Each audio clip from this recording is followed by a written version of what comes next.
Bab ke-453, Sendu, tinggal nama. Sementara itu, di rumah Brian tepatnya di dalam ruang makan tampak 4 orang sedang duduk mengelilingi meja makan. Mereka adalah Sarah, Naomi, Sean, dan Evelyn. Mereka berempat sedang menikmati sarapannya yang sudah kesiangan karena saat itu sudah pukul 10 pagi. Brian tidak ikut bergabung karena dia sudah lebih dulu pergi bersama Charles. "Kak Sarah, besok lusa aku mau balik ke ibu kota," ucap Evelyn sambil menikmati sarapannya. "Ngapain cepat-cepat balik ke ibu kota, Evelyn? Acara perayaannya kan masih akhir bulan," celetuk Naomi. "Aku ada sedikit urusan penting, makanya aku harus pulang lusa," sahut Evelyn sambil berlagak serius. Mendengar ucapan Evelyn tersebut, Sarah langsung menengok ke arah Evelyn dengan ekspresi wajah sedikit terkejut. "Apa kamu sudah memberitahu Bibi Rosalind tentang rencana kamu ini? Aku yakin mama kamu pasti tidak akan mengizinkan kamu pulang sendirian ke ibu kota." Tukas Sarah yang sebenarnya juga merasa keberatan jika Evelyn pulang sendirian.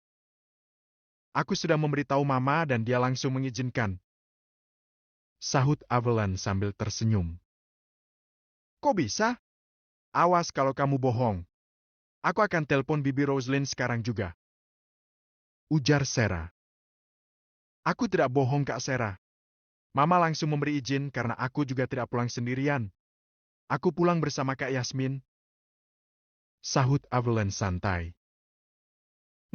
Aku tahu sekarang," gumam Sarah tiba-tiba. "Kamu pasti tidak akan langsung pulang ke mansion Papa Edward. Kamu ingin ikut Yasmin ke Motis untuk bertemu dengan Paman Eddie Lynch," sambung Sarah. "Hei, hei, hei. Iya, tumben Kak Sarah pinter," sahut Evelyn sambil terkekeh. Sarah langsung melotot ke arah Evelyn setelah dia mendengar ucapan terakhir Evelyn yang sengaja meledek dirinya tersebut. "Awas kamu ya! Jadi selama ini kamu menganggap aku bodoh," ucap Sarah pura-pura marah. "Hei, hei, hei. Kadang-kadang, Kak Seri nggak boleh marah. Aku kan cuma bercanda," tukas Evelyn. "Tadi malam aku sudah menelepon Paman Lynch dan menyampaikan niat aku untuk belajar dasar-dasar teknik pengobatan menggunakan jarum perak," sambung Evelyn. "Terus, apa kata Paman Lynch?" tanya Sarah. "Paman Lynch langsung mendukung keinginan aku itu dan dia juga memberitahu aku jika Kak Yasmin akan pulang ke Motis 2 hari lagi," sahut Evelyn. "Jadi setelah itu aku langsung menelpon Yasmin dan juga menghubungi Mama untuk minta izin," pungkas Evelyn sambil tangannya meraih gelas air mineral dan kemudian langsung meminumnya sampai habis. Jadi seperti itu kronologinya hingga kamu mendadak ingin balik ke ibu kota," gumam Sarah. "Mengapa kamu tiba-tiba saja bisa tertarik untuk mempelajari ilmu pengobatan tusuk jarum, Evelyn? Bukankah cita-cita kamu ingin menjadi ahli lingkungan dan juga pengamat cuaca?" tanya Sean sengaja menggoda adik sepupunya tersebut. "Aku juga nggak tahu, Sean. Pokoknya saat aku melihat Brian mengobati Tuan Buckley White, aku langsung tertarik begitu saja dan ingin belajar teknik pengobatan kuno itu," sahut Evelyn sekenanya. "Baguslah kalau begitu. Nanti kalau aku sakit, aku bisa berobat sama kamu," tukas Sean. "Boleh, untuk saudara sendiri tarifnya 2 kali lipat," sahut Evelyn. "Siap, 3 kali lipat juga boleh," ujar Sean asal saja. "Benarkah?" tanya Evelyn dengan mata berbinar. "Ya, tapi uangnya yang dilipat 3, bukan jumlahnya," sahut Sean sambil tertawa. Gak lucu," seru Evelyn kesal. Suasana di meja makan berubah menjadi riuh karena Sarah dan Naomi juga ikut tertawa dan bergantian menggoda Evelyn dengan menyebut Evelyn sebagai calon tabib komersil karena belum apa-apa sudah meminta bayaran tinggi. "Agatha, lusa aku akan pergi ke Motis selama 2 atau 3 hari.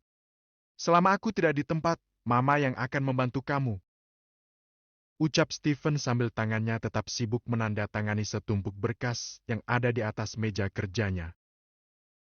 Baik tuan, aku akan segera reservasi tiket pesawat, sahut Agatha. Tidak perlu Agatha, temanku yang akan memesankan tiket pesawat. Tolong berkas-berkas ini langsung kamu berikan kepada manajer finance agar segera ditindaklanjuti, tukas Stephen. Baik tuan, sahut Agatha sambil mengambil berkas di meja kerja Stephen dan segera membawanya keluar ruangan. Sepertinya Tuan Stephen memang benar-benar tidak tertarik sama sekali dengan aku. Bahkan dia jarang sekali memandang aku saat berbicara. Apa mungkin dia sudah memiliki seseorang yang spesial? Gumam Agatha dalam hati sambil berjalan menuju ruangan finance departemen. Sementara itu di dalam ruangannya, tampak Stephen sedang tersenyum sendiri saat dia teringat kejadian pagi tadi sebelum dia sarapan di rumahnya. Saat itu, tiba-tiba saja Yasmin menghubunginya. Stephen, apa kamu mau mengantar aku pulang ke Maltese? Lucas sibuk sekali, jadi tidak bisa mengantar aku, ujar Yasmin setelah mereka berbasa-basi sejenak. Lucas yang waktu itu sedang duduk sambil sarapan di sebelah Yasmin tampak tersenyum geli melihat ulah Yasmin tersebut. Lucas bisa ikut mendengar ucapan Stephen karena Yasmin mengaktifkan speakerphone-nya. Hah, enggak lah. Lucas bisa ngamuk kalau aku tiba-tiba saja mengantar kamu pulang, sahut Stephen yang saat itu berpikir jika Yasmin sedang bercanda. Mendengar ucapan Stephen, Lucas langsung menutup mulutnya agar suara tawanya tidak terdengar oleh Stephen. Hei, hei, hei, serius kamu tidak mau? Entar menyesal lo. Mumpung aku belum reservasi tiket pesawat. Tukas Yasmin sambil terkekeh dari seberang telepon. Tidak Yasmin, terima kasih, sahut Stephen cepat. Ya sudah, aku akan pesan tiket untuk aku dan Avalon saja kalau begitu. Bye Stephen, ucap Yasmin. Mendengar nama Avalon disebut oleh Yasmin, ekspresi wajah Stephen langsung berubah cerah. Tunggu Yasmin, seru Stephen cepat. Ada apa? Tanya Yasmin pura-pura tidak paham. Aku ikut ke Maltese kalau begitu, sambung Stephen. Serius? Kamu nggak khawatir kalau Lucas nanti ngamuk? Goda Yasmin. Hah, hah, hah. Begitu mendengar nama Avalon, langsung saja kamu berubah pikiran Stephen. Dasar bucin, seru Lucas sambil tertawa. Sialan kamu Lucas. Ini pasti ide kamu ya? Sahut Stephen pura-pura kesal. Hei, hei, hei. Aku cuma kasihan melihat kamu. Kamu harus bisa memanfaatkan kesempatan ini sebaik-baiknya, tukas Lucas dari seberang telepon. Terima kasih atas support kalian berdua. Aku pasti akan melakukan yang terbaik untuk bisa segera memenangkan hati Avalon, sahut Stephen percaya diri. Sip kalau begitu, good luck. Bye Stephen, ujar Lucas yang kemudian mengakhiri obrolan mereka. Tidak kusangka, ternyata Lucas dan Yasmin juga mendukung aku untuk mendapatkan hati Avalon. Terima kasih, kalian memang sahabat terbaik, ucap Stephen sambil menyandarkan kepalanya pada sandaran kursi. Stephen sama sekali tidak menyadari jika ada seorang gadis yang tanpa sengaja ikut mendengar ucapannya tersebut. Wajah Agatha langsung berubah sendu setelah dia mendengar ucapan Stephen barusan. Ternyata benar, Tuan Stephen sudah memiliki seseorang yang spesial. Batin gadis itu yang langsung membatalkan niatnya untuk masuk kembali ke ruang kerja Stephen. Tuan Brian Watson dan Tuan Charles, apa Anda yakin jika informasi ini benar-benar valid dan juga bisa dipercaya? Tanya Tuan Takamura setelah Charles dan Brian selesai menguraikan dengan gamblang rencana yang telah mereka susun. Tentu saja Tuan Takamura. Info ini aku dapatkan dari orang-orang kepercayaanku. Aku jamin 100% valid, sahut Brian dengan nada suara terdengar sangat meyakinkan. Aku tidak akan memaksa kamu, Tuan Takamura. Keputusan final ada di tangan kamu, apakah kamu akan menerima atau menolak setelah kamu mendengar dan mempelajari rencana kami tadi. Sambung Brian. Tetapi, seperti yang kamu katakan tadi, kesempatan emas belum tentu akan datang dua kali. Jika kamu akhirnya memutuskan untuk menolak, mungkin saja seumur hidup kamu tidak akan lagi menemukan kesempatan sebaik ini. Dan perseteruan antara klan kamu dengan klan Hitoshi akan semakin berlarut-larut. Pungkas Brian. Mendengar kalimat terakhir yang baru saja diucapkan oleh Brian, Tuan Takamura tampak terdiam cukup lama. Brian dan Charles juga ikut terdiam. Mereka berdua seperti sengaja memberi kesempatan kepada Tuan Takamura untuk berpikir dan mempertimbangkan secara lebih mendalam kerjasama yang ditawarkan oleh mereka. Dahi Tuan Takamura tampak mengernyit semakin kuat seperti sedang benar-benar berpikir keras. Sebelum akhirnya dia berkata dengan tegas, "Aku akan ambil kesempatan yang kamu tawarkan Tuan Brian Watson. Selama klan Hitoshi bisa tunduk kepada klan aku, apapun resikonya akan aku terima." Sahut Tuan Takamura akhirnya. "Terima kasih atas kepercayaan Tuan Takamura. Percayalah, aku tidak akan mengecewakan kamu." Tukas Brian. "Satu lagi Tuan Brian Watson, aku harap kamu tidak melakukan balas dendam kepada murid aku." Ujar Tuan Takamura dengan hati-hati. "Dengan adanya kesepakatan ini, aku tidak akan menargetkan murid kamu. Tetapi jika dia masih tetap berniat untuk terus mengusik aku dan teman-temanku, maka kami akan membelah diri." Sahut Brian diplomatis. "Aku mengerti Tuan Watson. Aku juga tidak akan menyalahkan kamu jika hal itu sampai terjadi." Ucap Tuan Takamura. "Terima kasih, Tuan Takamura." Tukas Brian cepat. "Sama-sama Tuan Watson. Sampai bertemu lagi di ibu kota." Sahut Tuan Takamura yang kemudian segera mengajak ketiga orang anak buahnya untuk pergi meninggalkan area gudang tua tersebut. "Ternyata prediksi kamu benar-benar tepat, Charles. Tidak kusangka Tuan Takamura benar-benar mau bekerja sama dan mengikuti semua rencana kita." Ujar Brian setelah Tuan Takamura dan anak buahnya sudah meninggalkan gudang tua. Perseteruan antara klan Hitoshi dan klan Takamura sudah berlangsung sangat lama. Masalah ini sudah banyak menguras sumber daya mereka. Jadi aku sangat yakin jika dia akan menerima tawaran kita saat dia melihat ada keuntungan besar yang akan dia dapatkan. Sepertinya klan Hitoshi benar-benar akan tinggal nama setelah ini. Sahut Charles, serius. "Apa Tuan Muda akan tetap dengan rencana semula, meminta Tuan Barnes dan istrinya untuk tinggal di rumah Tuan Muda?" Tanya Charles tiba-tiba. "Iya, Charles. Meski kita sudah yakin jika para ninja dari klan Hitoshi sudah tidak lagi menargetkan Tuan Barnes dalam waktu dekat ini, memindahkan mereka ke rumah aku untuk sementara akan membuat Scott dan Nora merasa lebih tenang ketika mereka berdua berada di ibu kota." Sahut Brian. "Oke, kalau begitu aku akan tetap menyuruh Komandan Pengawal Dragon Corp untuk mengatur pengawalan terhadap Tuan Barnes sesuai rencana semula." Tukas Charles. "Wilbert!" "Iya, Tuan Watson." Sahut Wilbert cepat. "Siapkan 10 orang anak buah terbaik kamu. Jika saatnya tiba, kamu bawa mereka ke ibu kota untuk bersiap membantu Tuan Takamura jika memang dia membutuhkan bantuan." Ujar Watson. "Ingat Wilbert, jangan sampai rencana kita ini bocor. Bilang saja pada anak buah kamu jika ada tugas penting di ibu kota." Sambung Brian. "Siap Tuan Watson." Sahut Wilbert cepat. "Apa aku perlu mengirim beberapa pengawal Dragon Corp sebagai tenaga cadangan, Tuan Muda?" Tanya Charles. "Tidak perlu, Charles. Dewek Lin bilang kepadaku jika dia telah mengerahkan banyak pengawal grup Alexander untuk berjaga, mengamankan area di sekitar kastil kakek buyut." Sahut Brian. "Oke, semoga rencana kita bisa berjalan lancar." Tukas Charles. Bab ke-454. Kapan kamu menyusul? 1 hari berlalu begitu saja tanpa terasa, hampir tidak ada gejolak. Tetapi hal itu tidak berlaku bagi Woodolph.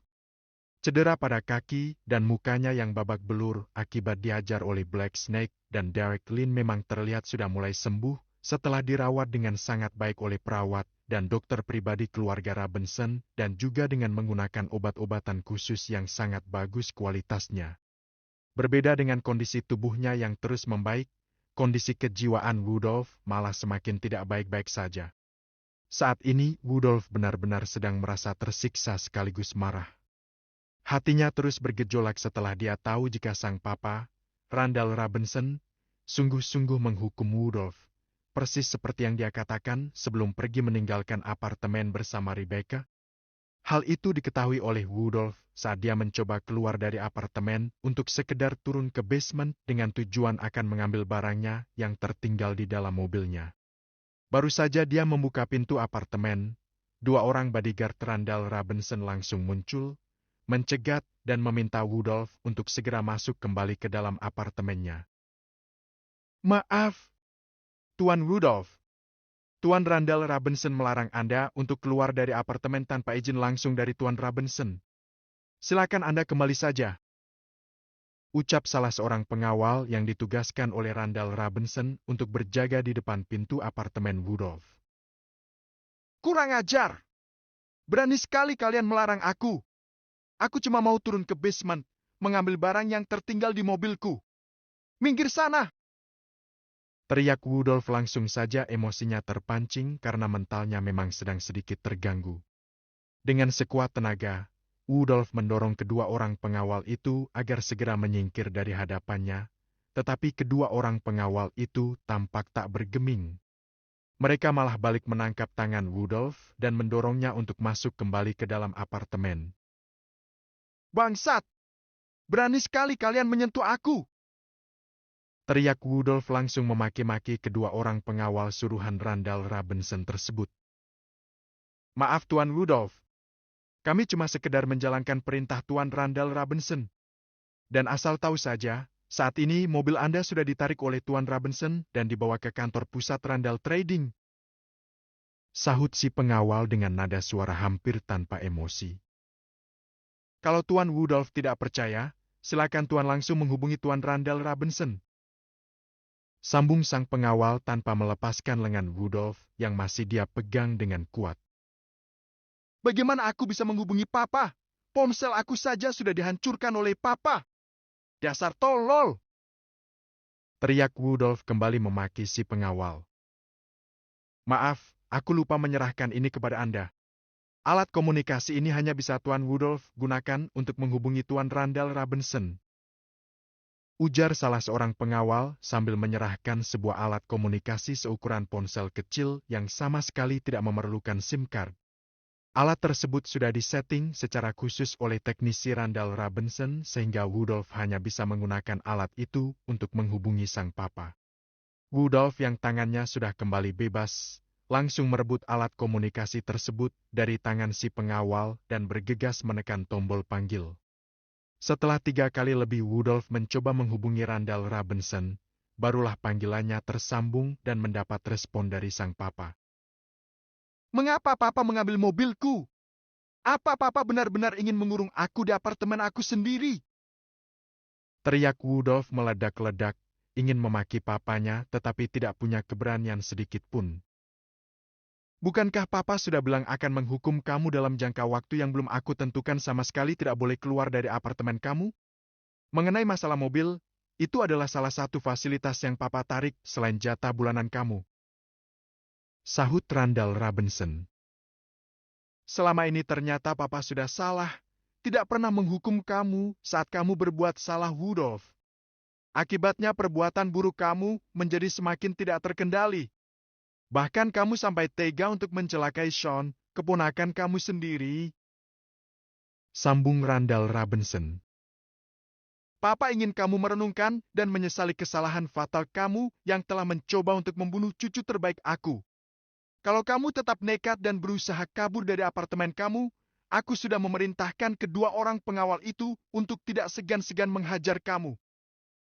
Ancam Randall Robinson yang kemudian langsung memutus sambungan teleponnya. Dasar sial! Aku tidak membutuhkan ini. teriak Rudolf. Perang! Alat komunikasi khusus itu langsung hancur berkeping-keping saat Rudolf membantingnya ke lantai dengan sekuat tenaga. Tindakan Rudolf tersebut hanya membuat dua orang pengawal itu mengangkat kedua bahu mereka, terlihat tidak peduli. Sambil memaki kalang kabut, Rudolf kembali masuk ke ruangan apartemennya dan berjalan cepat menuju ke ruangan pribadinya. Brak! Dasar papa gila! Teriak Rudolf memaki randal Rabenson sambil menggebrak meja kerjanya. Aha! Apa yang harus aku lakukan? Aku tidak mau terkurung terus seperti ini. Rudolf jatuh terduduk di kursi kerjanya sambil mencengkram rambut di kepalanya berusaha untuk menekan emosinya agar tidak semakin parah. Saat pikiran Rudolf sudah benar-benar kalut, tiba-tiba matanya tanpa sengaja melihat ke arah laci mejanya. Kenapa aku jadi begini bodoh? Aku kan masih punya alat khusus yang bisa aku gunakan untuk mengirim pesan kepada Austen. Gumam Rudolf sambil tangannya menarik laci mejanya dengan cepat. Untung masih ada. Gumam Rudolf. Mata Rudolf langsung tampak bersinar saat dia melihat alat yang dibutuhkannya masih tersimpan di laci mejanya. Tanpa membuang waktu lagi, Rudolf bergegas mengetik pesan pada alat komunikasi sederhana yang besarnya tidak lebih besar dari bungkus korek api. Dia segera mengirimkan pesan tersebut kepada Austen dengan penuh semangat. Rudolf sepertinya lupa jika alat serupa milik Austen juga sudah lama tidak pernah digunakan lagi oleh Austen karena Austen menganggap alat tersebut sudah sangat ketinggalan zaman. Sementara itu di dalam ruang kerjanya di lantai 30 gedung pusat Dragon Corp, tampak Charles sedang melakukan pembicaraan via telepon dengan seseorang dari ibu kota. Apa kamu sudah mengantisipasi kemungkinan adanya calon pengacau lainnya, Derek? Tanya Charles. Sudah, Charles. Aku sudah menyiapkan satuan pengawal khusus yang akan mengawasi area kastil sampai radius 2 km. Sahut Derek Lin tanpa ragu. Baguslah kalau begitu. Untuk antisipasi pergerakan para ninja dari klan Hitoshi, aku dan Tuan Muda sudah berhasil melobi Tuan Takamura. Untuk detail kesepakatan serta apa saja yang perlu kamu ketahui, nanti akan aku kirimkan via email. Ujar Charles. Terima kasih, Charles. Dengan begini aku tidak perlu pusing lagi memikirkan pergerakan para ninja itu. Sahut Derek Lin. Hoik. Maaf, Charles. Tunggu sebentar. Seru Derek Lin sambil meletakkan ponselnya dan langsung berlari cepat ke kamar mandi. Sepertinya Derek Lin sedang sakit. Atau jangan-jangan dia sedang terkena stres karena